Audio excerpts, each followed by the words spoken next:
Have you ever spoken in a conversation and felt invisible, as if your words carried no weight? Maybe you tried to share your thoughts, but people dismissed them or talked over you. Perhaps you engaged in a debate, confident in your perspective, only to find that no one truly listened. It's frustrating, isn't it? Many believe that respect is reserved for the loudest, the most dominant, or those with an overwhelming presence. But the truth is, respect has little to do with volume or force. It isn't something you demand, it's something you earn. And the way you speak, frame your words, and carry yourself determines whether people truly listen or simply wait for their turn to talk. The good news is, you don't need to fight for attention or prove your worth in every conversation.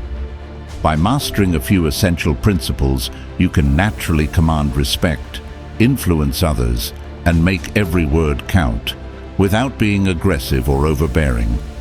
In this video, you'll discover 6 powerful principles based on Stoic wisdom, designed to help you speak with confidence, control any conversation, and earn the respect you deserve. The first 3 principles focus on communication techniques, how to eliminate weak language, use strategic pauses, and project confidence so people naturally listen and take you seriously. The last 3 principles focus on the Stoic mindset, how to stay in control, navigate difficult conversations, and persuade others without aggression. Mastering these 6 principles will change the way people perceive you forever. And if you stay until the end, I'll reveal a game-changing technique that will instantly transform the way people respond to you. Let's begin. 1. Stop apologizing for existing. Apologizing is a habit that often goes unnoticed. It feels polite, socially acceptable, even considerate.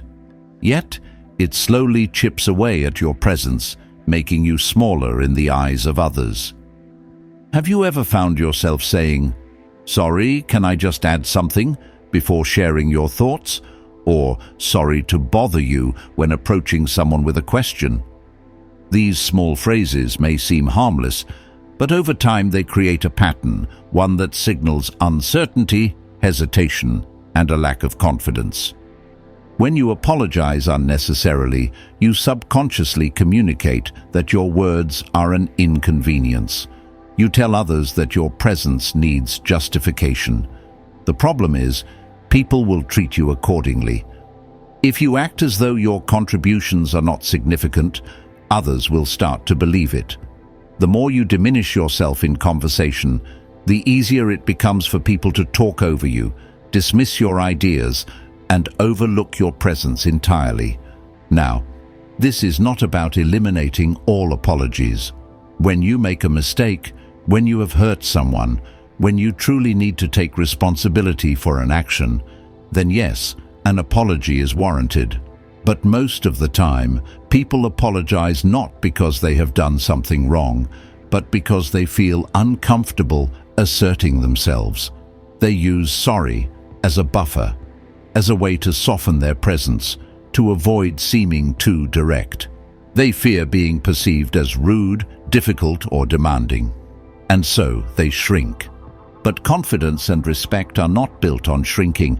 They are built on clarity, self-assurance, and the belief that your words hold value.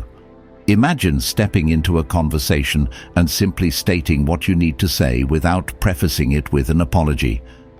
Instead of, "Sorry, can I add something?" you say, "I'd like to add something." Instead of, "Sorry to bother you," you ask, "Do you have a moment?" Instead of, "Sorry for being late," you acknowledge, "Thank you for waiting." These subtle shifts have a profound impact. They move you from a place of seeking permission to a place of ownership. They frame you as someone who deserves to be heard, rather than someone who needs to be accommodated. And the moment you stop apologizing for your presence, people start listening differently. Marcus Aurelius never apologized for taking up space. He understood that a man's presence was not something to excuse, but something to own. Epictetus taught that we should not let external validation dictate our sense of worth. Seneca wrote that hesitation robs us of time, and time is the one thing we cannot afford to waste. So why waste time diminishing yourself? Why spend energy making yourself smaller when respect is earned by those who stand tall? If you want to command attention when you speak, start by eliminating the language that makes you sound uncertain. Replace weak words with strong ones. Speak with clarity, and most importantly, believe that your words are worthy of being heard. Think of the last time you heard someone speak with confidence. They didn't ask for permission. They didn't dilute their message with unnecessary apologies. They didn't hesitate. They stated what they needed to say with conviction, and because they did, people listened. Now imagine if they had begun their statement with "sorry, but," or "I don't mean to interrupt, but," would their words have carried the same weight? This change doesn't happen overnight. Breaking the habit of over-apologizing requires awareness and practice. The first step is recognizing how often you say "sorry" when it's unnecessary. For the next few days, pay close attention to your conversations. Catch yourself before you say it. Pause. Reframe your sentence. Replace an unnecessary apology with a direct, confident statement. It may feel uncomfortable at first, but with time, it will become second nature. There's another reason why eliminating unnecessary apologies is so important. When you stop apologizing needlessly, you also free others from doing the same. You set a new standard for communication, one that is built on mutual respect rather than self-diminishment. When you speak with clarity, when you own your words, when you stand firm in your presence, you give others permission to do the same. This shift goes beyond communication. It reflects how you see yourself, how you value your ideas, and how you position yourself in the world. Every unnecessary apology you remove is a step toward self-respect. Every time you replace hesitation with certainty, you reinforce your worth. Every moment you choose to speak with confidence, you reshape the way others perceive you. If you want respect, start by respecting yourself. Stop apologizing for taking up space. Stop treating your words as an inconvenience. Speak as though you deserve to be heard, because you do. 2. The power of the pause. Most people believe that speaking well means speaking quickly. They rush through their words, fearing that if they slow down, they will be interrupted or ignored. They cram as much information as possible into a single breath, hoping to prove their intelligence, their authority, their relevance. But in reality, speaking too fast has the opposite effect.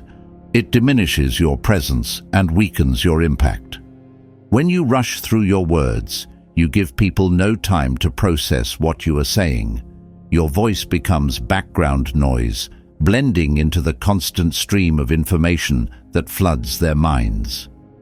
But when you master the art of the pause, something remarkable happens. People lean in. They stop what they are doing. They pay attention. Pausing before or after an important point creates a moment of anticipation, a space where your words have weight, where your message can truly land. It signals that what you are saying matters. It forces the listener to absorb the idea rather than simply letting it pass over them. The difference between a speaker who commands respect and one who is ignored is often not in the words they choose, but in the way they control the silence between those words. Many people avoid pausing because they are afraid of silence. They think a pause makes them look hesitant, like they are searching for words. But in reality, a well-placed pause conveys confidence. It shows that you are in control, that you are not afraid to let your words stand on their own. Think of the most influential public speakers. They do not rush. They do not fill every second with words. Instead, they use pauses strategically, allowing their audience to absorb each message before moving to the next. They know that silence is not the absence of speech, it is a tool of emphasis. Marcus Aurelius, in his Meditations, emphasized the importance of deliberation, of speaking with intention rather than out of impulse. He understood that true authority comes from restraint. Epictetus taught that wisdom is not in how much you say, but in the precision of your words. Seneca, in his letters, wrote about the power of measured speech, of knowing when to speak and when to hold silence. So how do you incorporate this principle into your own communication? Start by becoming aware of your pace. Pay attention to how quickly you speak, especially in moments of pressure.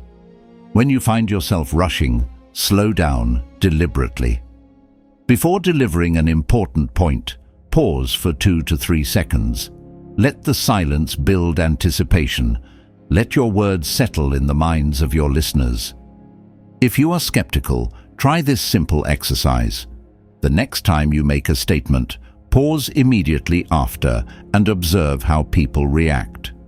Instead of continuing with unnecessary filler words, hold the silence.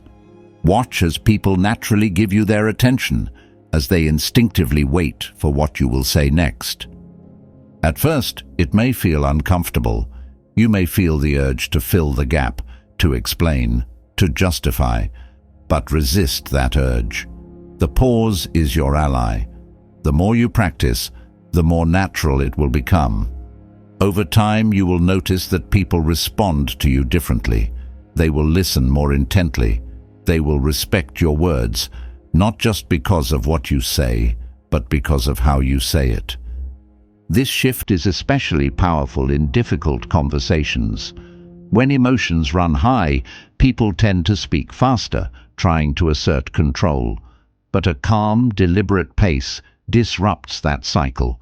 It signals confidence, steadiness, composure.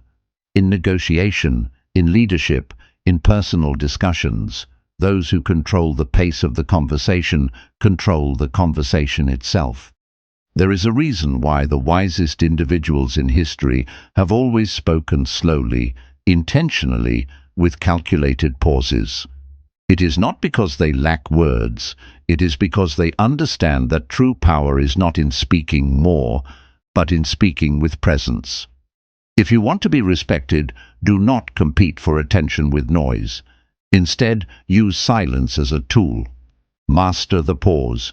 Let your words breathe.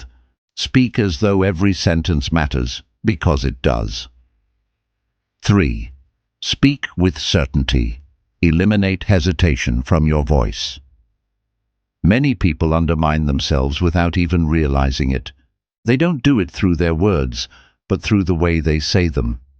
Have you ever heard someone say, "I think maybe we should try this approach," or "I feel like this could be a good idea"? The words themselves may contain value, but the hesitant tone strips them of any power. Instead of commanding respect, this way of speaking signals uncertainty, making it easy for others to dismiss the message, or worse, the person delivering it. People naturally respect confidence. They listen to those who speak with clarity, conviction, and certainty. But the moment you weaken your speech with unnecessary hesitation, filler words, or an uncertain tone, you send a signal that even you don't fully believe in what you're saying. And if you don't, why should anyone else? One of the most damaging habits in speech is the rising inflection at the end of a statement. This pattern, where the voice goes up as if asking a question, makes you sound as though you are seeking validation rather than presenting an idea. Instead of saying, "We should implement this strategy," you need to say, "We should implement this strategy." The drop in tone at the end of the sentence signals confidence, authority, and finality. It makes it clear that you are stating something, not asking for permission to state it. This is not about arrogance, it is about owning your words. When you dilute your message with weak phrases like, "I think," "maybe," "kind of," or "it might be a good idea," You are subconsciously telling people that your opinion is not worth much. Instead, be direct. Say, I recommend this approach. Say, this is the best solution. Say, here's what we should do. The difference may seem subtle, but it completely changes how people perceive you. The Stoics understood the power of direct, deliberate speech. Marcus Aurelius wrote, "If it is not right, do not do it. If it is not true, do not say it." Seneca advised speaking only when necessary and always with purpose. Epictetus emphasized that words should be deliberate, never excessive, and never spoken with the need for approval. The common thread: certainty, clarity, control. So how do you train yourself to speak with more confidence? The first step is awareness. Pay attention to how you phrase your thoughts. If you tend to soften your statements with, I think, maybe, or it could be, practice removing those words. Force yourself to say the same sentence in a stronger, more direct way. Instead of saying, I think we should launch this project next month, say, we should launch this project next month. Instead of, maybe we should consider this option, say, this is the best option. The second step is controlling your tone. Listen to yourself.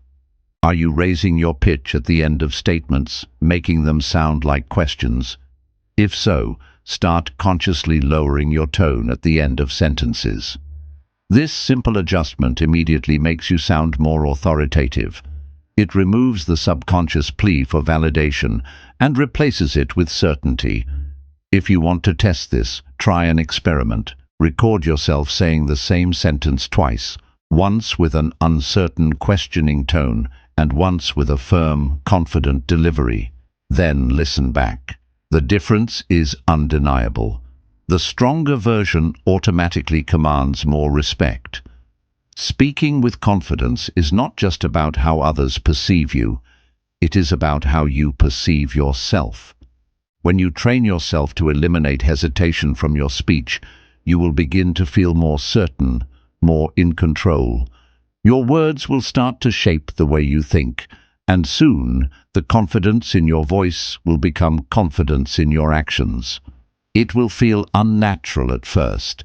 You may hesitate to remove those softening words because they have become a habit, a security blanket. But the more you practice, the more natural it will become. And over time, you will notice a profound shift. People will listen to you more, respect your words, and respond to you with greater seriousness. There is a reason why those in leadership positions rarely speak with uncertainty. It is not because they always know the right answer. It is because they know how to present an answer with conviction. Confidence is persuasive. Even when people don't fully agree with you, they will respect the certainty in your voice.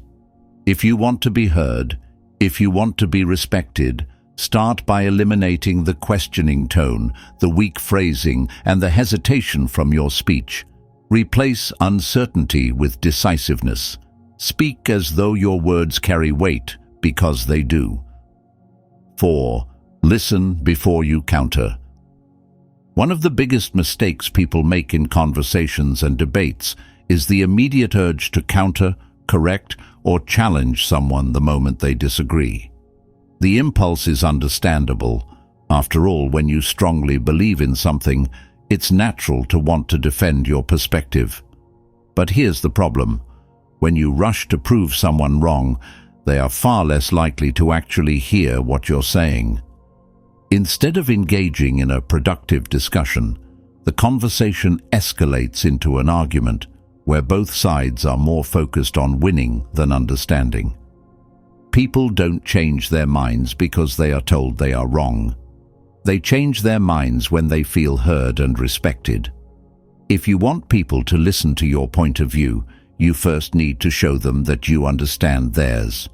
That is why one of the most powerful principles in Stoic communication is this: listen before you counter. Instead of immediately contradicting someone, take a moment to acknowledge the logic or merit in their perspective, even if you ultimately disagree. This simple act does something profound. It lowers their defenses and makes them more open to your perspective. For example, imagine someone expresses an idea that you strongly disagree with. Your instinct might be to respond with, "That's completely wrong."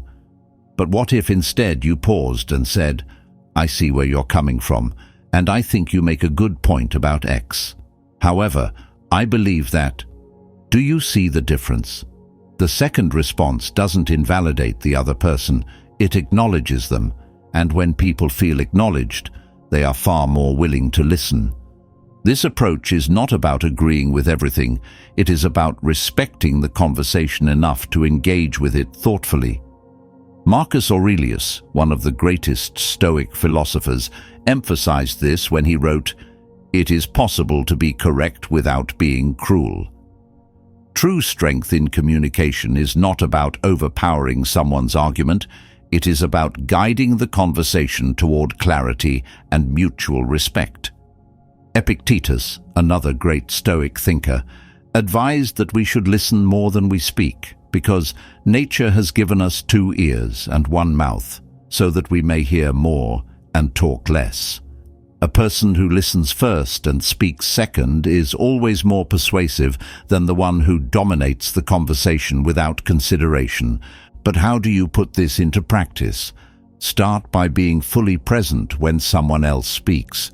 Instead of mentally preparing your counter-argument while they are still talking, actually listen to their words. Pay attention to the core of their message rather than focusing on how to refute them. Once they finish, before offering your response, take a moment to reflect and acknowledge something valid in their perspective. This simple adjustment changes the entire tone of the conversation. If you're unsure how to structure your response, try this formula. Acknowledge their point. "I see why you think that," or "That's an interesting perspective because." Validate what makes sense. "You're absolutely right about X," or "That's a good observation regarding Y." Introduce your perspective. "However, I believe that," or "From my experience, I see it differently because." This doesn't just work in debates. It applies to every interaction, from workplace discussions to personal conversations. Imagine 2 co-workers discussing how to approach a project. One says, "We should focus on speed and launch quickly." The other immediately responds, "No, that's a terrible idea. We need to focus on quality." That response, while possibly valid, creates immediate resistance. But if they had said, "I see why you'd prioritize speed, and I think that's really important in a competitive market. At the same time, I believe quality control is just as critical to long-term success. How do you think we can balance both?" The conversation would have remained constructive rather than combative. This principle is particularly powerful in high-stakes discussions, where emotions tend to escalate quickly. The moment you acknowledge even a small part of someone's argument, you signal that you are not their enemy, but rather a participant in the search for truth. This disarms hostility and allows for a more meaningful exchange of ideas. Seneca wrote extensively about how anger destroys reason. He believed that an argument conducted with rage is already lost. This is why listening before countering is not just a communication technique. It is a discipline of emotional control. It prevents conversations from turning into battles where winning is prioritized over understanding. To integrate this skill into your daily life, practice deliberate listening. In your next disagreement, resist the urge to respond immediately. Instead, take a moment to process, acknowledge, and then respond with measured confidence. Observe how the other person reacts. You will notice that when people feel heard, they become less defensive, more open, and ultimately more willing to engage in real dialogue. At first, this may feel unnatural, especially if you are used to fast, assertive debates. But over time, this Stoic approach to conversation will set you apart. You will be seen not as someone who argues to win, but as someone who engages to understand. And those who understand the most, who listen with patience and respond with clarity, always command the greatest respect. So the next time you find yourself in a discussion where you disagree, pause. Instead of attacking the opposing view, acknowledge the logic behind it. Then, with calm certainty, offer your perspective. You will be surprised at how much more persuasive, respected, and in control you become. 5. Use storytelling to make your arguments unforgettable. Facts inform, but stories persuade. This is one of the most overlooked yet powerful principles of effective communication. Too often, people make the mistake of relying solely on dry arguments, logical reasoning, or abstract theories when trying to convince others. They present a series of facts, confident that their logic alone will be enough to change minds. But the truth is, people don't respond to facts alone. They respond to stories. If you've ever found yourself explaining an important idea only to be met with blank stares or polite nods, chances are you weren't engaging your audience emotionally. People don't just want information, they want connection, meaning, and something they can relate to. This is where storytelling becomes an essential tool. Think about the most impactful lessons in your life. Chances are you don't remember them as a list of rules or bullet points. You remember them as experiences, moments, and stories.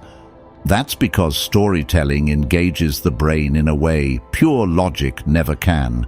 It activates emotions, creates vivid imagery, and makes ideas memorable. Now consider the greatest Stoic thinkers: Marcus Aurelius, Seneca, and Epictetus. They didn't just tell people what to do, they illustrated their ideas through examples, personal reflections, and narratives that still resonate centuries later. Marcus Aurelius, despite being the most powerful man of his time, constantly reminded himself to remain calm and composed. He didn't just say, "Control your emotions," he lived it. When his best friend betrayed him, when the empire was in chaos, when war was at his doorstep, he refused to be ruled by anger or fear. That is why we remember his philosophy, not because he wrote about self-control, but because he embodied it through action. If he had simply stated, "Self-mastery is important," would that idea have endured for over 2,000 years? Likely not. But because his life itself became a story of resilience, his lessons continue to inspire millions today. So how do you apply this in your own communication? The next time you want to persuade someone, don't just give them information, tell them a story that makes your point come alive. For example, imagine you are trying to convince someone that emotional control is essential for success. You could say, "It's important to control your emotions because emotional reactions often lead to poor decisions." Or you could tell them a story. There's a reason why Marcus Aurelius is considered one of the greatest emperors in history. Unlike others who ruled through rage or impulse, he remained calm in the face of betrayal, war, and political chaos. When his closest allies turned against him, he didn't lash out. Instead, he responded with wisdom, patience, and strategy. And because of that, he held his empire together in times when others would have let it crumble. Which of these two statements is more engaging?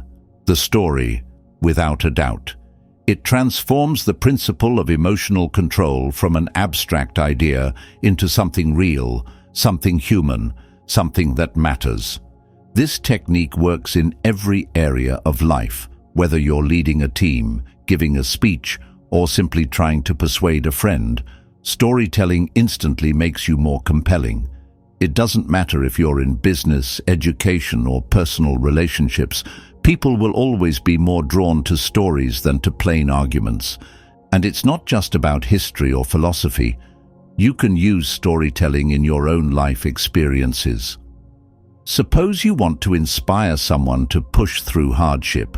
Instead of saying, "Hard work always pays off," tell them about a time you faced a challenge, overcame it, and reaped the rewards.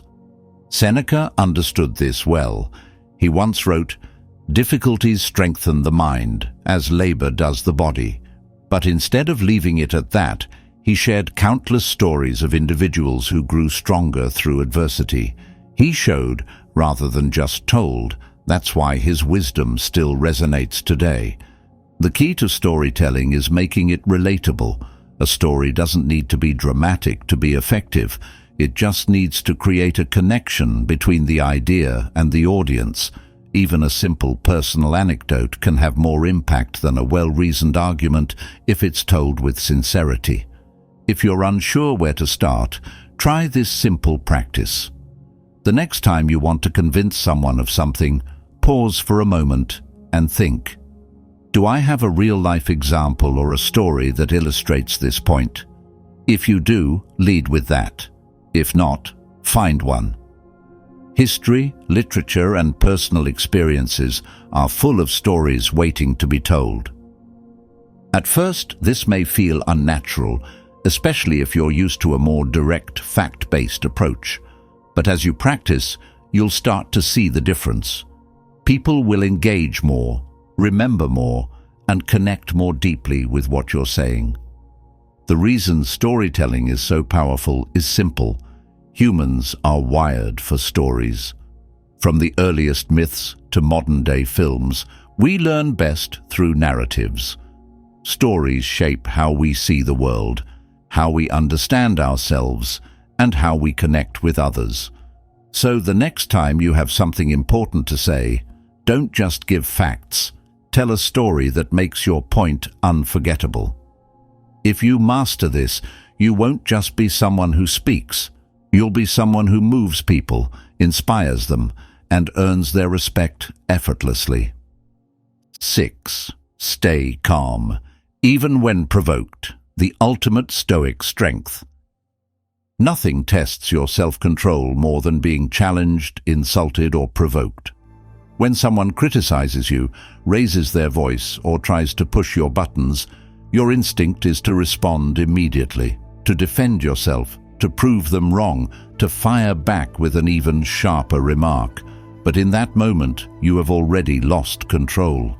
The greatest power in any confrontation is not in reacting, it is in choosing how to respond. This is what separates those who command respect from those who are easily manipulated. The ability to stay calm under pressure is not just a sign of self-mastery. It is a psychological advantage that disarms your opponents, shifts the power dynamic, and earns you the respect of those around you. Think of a time when you saw someone lose their temper in an argument. Did they seem powerful or did they seem weak?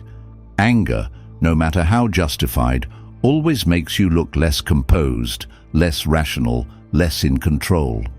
Now, think of a time when you saw someone remain completely calm and collected in the face of provocation.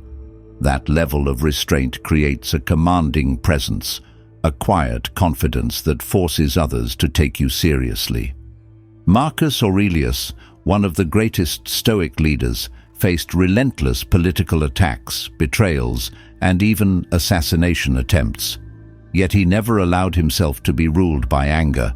Instead, he wrote, "You have power over your mind, not outside events. Realize this, and you will find strength." His power didn't come from dominance, it came from self-control. Seneca advised that the best response to an insult is not to react at all. He understood that when you stay calm, you rob your enemy of power. They want you to react. They want you to become emotional. The moment you do, they win, and you lose your ability to think clearly. So how do you develop this kind of composure? The first rule is pause before you respond. When someone provokes you, do not react immediately. Instead, take a deep breath, count to 3, and let the moment settle. This simple pause gives you a crucial advantage. It stops you from saying something impulsive, and it signals to the other person that you are in control. The second rule is lower your voice instead of raising it. When tension rises, people tend to speak louder, faster, and with more aggression. But if you deliberately lower your voice and slow down, you do something powerful. You shift the emotional energy in the conversation. People expect conflict to escalate, but when you refuse to engage emotionally, they become unsettled. Your calmness becomes an advantage. A practical exercise is to train yourself to see provocation as a test, not as a threat. The next time someone tries to anger you, mentally step back and ask yourself, can I control my emotions better than them? Can I win by not reacting? This simple mindset shift removes the personal sting from criticism and turns it into an opportunity to practice self-mastery. Consider how this works in real life. Imagine a colleague tries to embarrass you in a meeting by saying, "Well, that's an interesting idea, but I don't think it's realistic at all." Most people would feel the urge to defend themselves immediately, saying, "Of course it's realistic, and here's why you're wrong." But a person who understands the power of composure would simply pause, take a breath, and say calmly, "I see your concern." Let's explore why this idea might work. No defensiveness, no anger, just quiet, unwavering confidence. This same principle applies in personal conflicts. If someone insults you, instead of firing back, simply look at them, let the silence sit for a moment, and then respond with measured calm. More often than not, they will become uncomfortable because they expected a reaction. Your ability to remain steady forces them to reconsider their own aggression. The reason this works is simple. People respect those who are not easily shaken. When you demonstrate that you can control yourself even when attacked, you earn authority without saying a word. You show that you are not reactive, that you are a person of depth, discipline, and restraint, all of which command immense respect. Epictetus, the great Stoic teacher, put it best. If someone succeeds in provoking you, realize that your mind is complicit in the provocation. This means that no one can make you angry unless you allow them to. Their words, their insults, their attempts to rattle you, these are only as powerful as the reaction you choose to give them. With time, this ability to stay calm under pressure will become second nature. The more you practice, the more you will see how powerful silence, composure, and restraint truly are. And the next time someone tries to provoke you, you will no longer see it as an attack. You will see it as an opportunity to prove your strength. So next time you feel the urge to snap back, raise your voice, or get defensive, stop, breathe, let the moment pass. Then respond with calm, deliberate confidence. Not only will you win the respect of those around you, but you will also gain something even greater, mastery over yourself. At the core of every great communicator, every respected leader, and every person who commands attention without demanding it, is one simple truth. Respect always starts with you. If you carry yourself with confidence, if you speak with certainty, and if you master your emotions, others will naturally respond to you with the same level of respect. In this video, we've explored a complete framework for transforming the way you communicate and interact with others. It starts with speaking powerfully, eliminating unnecessary apologies, using strategic pauses, and delivering your words with confidence. It continues with controlling the conversation, listening before countering, and using storytelling to make your points unforgettable. And finally, it ends with mastering your emotions, staying calm even when provoked, and embodying the Stoic principle of self-control. Now, it's time to put these principles into action. Start today. Try one technique in your next conversation and notice the difference. Pay attention to how people respond when you pause, when you remove hesitation from your voice, or when you stay composed under pressure. Then, share your experience in the comments. Which principle resonated with you the most? If this video helped you, don't keep it to yourself. Like, subscribe, and share to help more people unlock the power of confident Stoic communication. The journey to earning respect begins now, and it begins with you.